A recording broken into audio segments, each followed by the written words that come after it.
Hello दोस्तों, स्वागत है आपका मेरे इस चैनल में। आज हम जो प्रसंग लेने जा रहे हैं वह गौतम बुद्ध के जीवन से संबंधित हैं।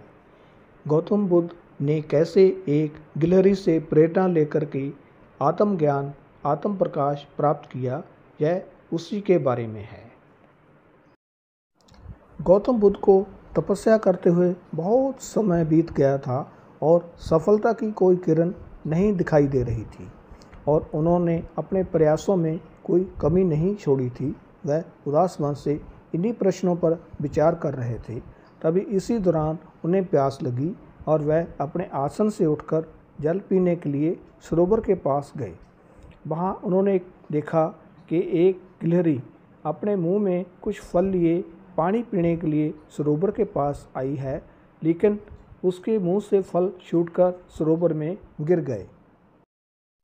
जब गिलहरी ने देखा कि उसके मुंह से फल गिरकर सरोवर की गहराई में जा रहा है, तभी उसने पानी में छलांग लगा दी और अपना शरीर पानी में भिगो करके बाहर आ गई और बाहर आकर उसने अपने शरीर पर लगा पानी झाड़ दिया और फिर दोबारा सरोवर में कूद गई। उस गिलहरी ने यह कार्य करना बहुत देर तक जारी रखा, जैसे कि वह सरोवर का पानी बाहर निकाल कर उसको सरोवर को ख़त्म कर देना चाहती हो और सरोवर के पानी को बाहर निकाल देना चाहती हो।